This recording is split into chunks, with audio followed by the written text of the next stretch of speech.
किसी मानव चरित्र में वास्तव में असाधारण गुण प्रकट करने के लिए कई वर्ष तक उसके प्रदर्शन को देखने में सक्षम होने का सौभाग्य होना चाहिए। नमस्कार, मैं युवराज विश्वकर्मा। यह कहानी गियोनी की है। यह कहानी जिन गियोनी की एक कहानी है। यह एक चरवाहे की लंबी कहानी है।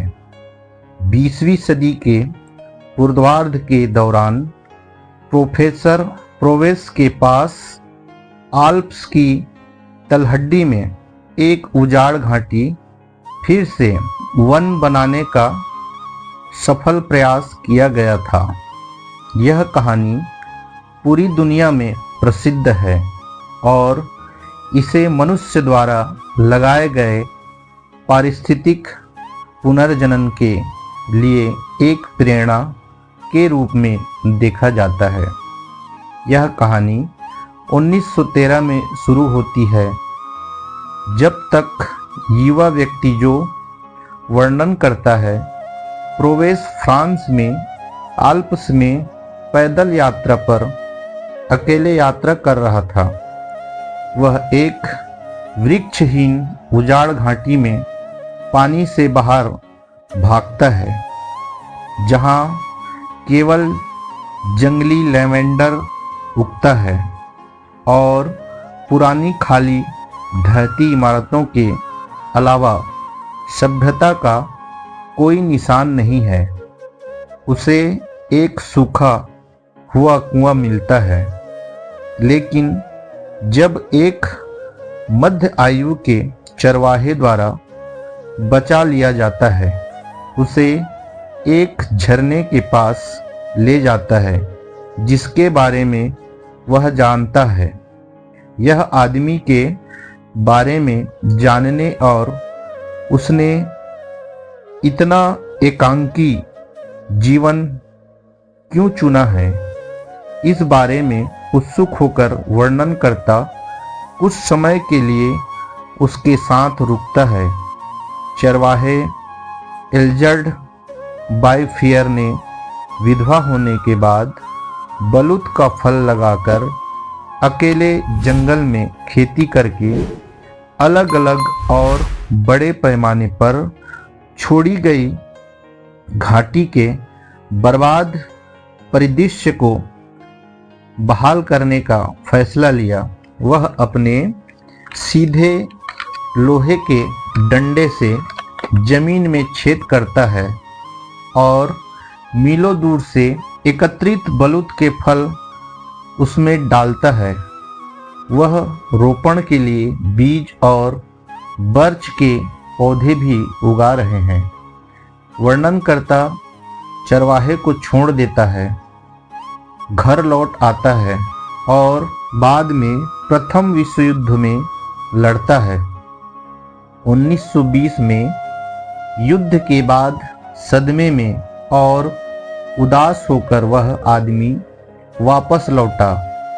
वहां घाटी में सभी प्रकार के युवा पौधे को जड़ें जमाते हुए और उसमें नई जल धाराओं को बदलते हुए देखकर आश्चर्यचकित हैं। जहां पेड़ जलवायु को बदल रहे हैं, कथावाचक पुनः विकसित हो रही है।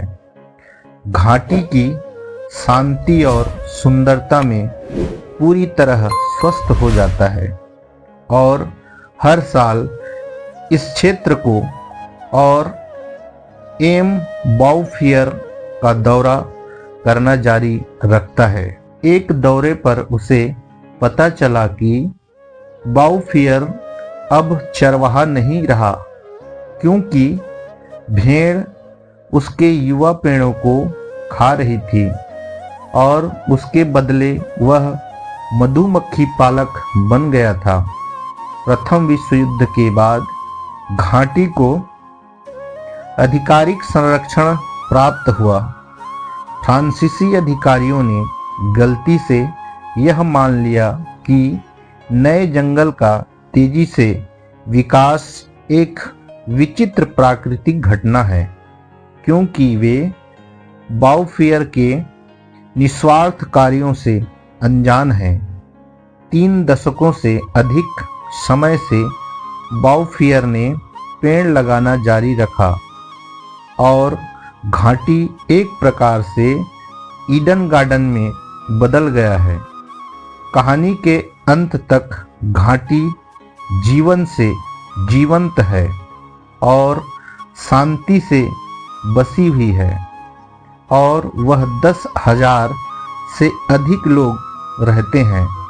वह नहीं जानते कि वे अपनी खुशी का श्रेय बाउफियर को देते हैं।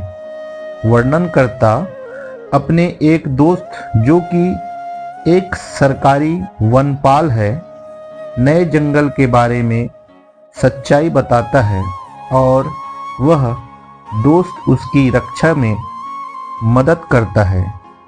1945 में वर्णनकर्ता ने आखिरी बार जब बहुत पुराने बाउफियर का दौरा किया तो 1947 में बेनोन के एक धर्मशाला में शांति से पेड़ लगाने वाले व्यक्ति की मृत्यु हो गई। वह आदमी जिसने पेड़ लगाए व्यक्तिगत परिश्रम की शक्ति और पर्यावरण प्रबंधन के महत्व पर प्रकाश डालता है। कहानी प्रकृति की परिवर्तन शक्ति पर जोर देता है, जो एक व्यक्ति भी जो दुनिया पर डाल सकता है। कहानी का सार यह है कि कहानी से पता चलता है कि छोटे कार्य दुनिया पर बड़ा प्रभाव डाल सकता है। यह प्रकृति दुनिया के संरक्षण और सुरक्षा के महत्व और व्यक्तिगत कार्रवाई की शक्ति की याद दिलाता है। यह पर्यावरण के प्रति जिम्मेदारी लेने और प्राकृतिक दुनिया के साथ अधिक टिकाऊ और सामंजस्यपूर्ण संबंध की दिशा में काम करने के लिए भी प्रोत्साहित करता है। यह कहानी अच्छी लगी हो तो लाइक, शेयर, सब्सक्राइब करें।